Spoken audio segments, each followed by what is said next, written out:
Dan sekarang ni saya bayar cuma RM100 lah macam tu. Jadi ada saving dalam RM400 lebih, di mana itu menggembirakan saya lah. Assalamualaikum warahmatullahi wabarakatuh. Saya Haji Amin dari Shah Alam.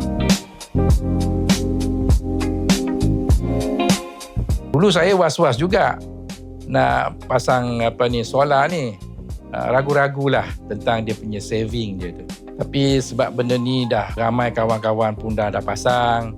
Jadi kita dengar feedback daripada consumer yang ada experience pasang solar punya panel kan. Jadi kawan-kawan ramai. Jadi saya pun agak tertarik lah sampai saya jumpa syarikat RPG. Dan dia punya salesman hari tu benar-benar Encik Haq lah. Jadi memang betul expectation saya dari segi kekurangan bayaran bil tu memang nyata. Jadi sebelum ni saya pakai dalam 500 lebih sikit dan sekarang ni saya bayar cuma RM100 lah macam tu. Jadi ada saving dalam RM400 lebih, di mana itu menggembirakan saya lah. Penggunaan elektrik sebanyak 100 bulan ni memang macam percuma lah, sebab elektrik ni memang penting. Kalau tak ada elektrik ni susah. Jadi RM100 sebulan tu tidak membebankan saya lah. Sejak saya pasang 4 bulan yang lalu kalau tak silap lah. Jadi saya sekali pun tak pernah call RPG. Ini menunjukkan bahawa installationnya bagus sekali. Tidak ada masalah.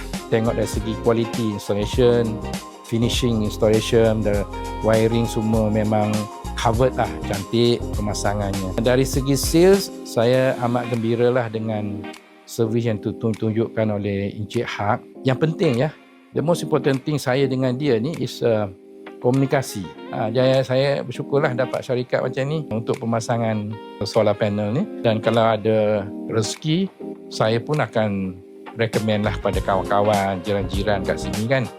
Kalau ada keinginan untuk pemasangan solar.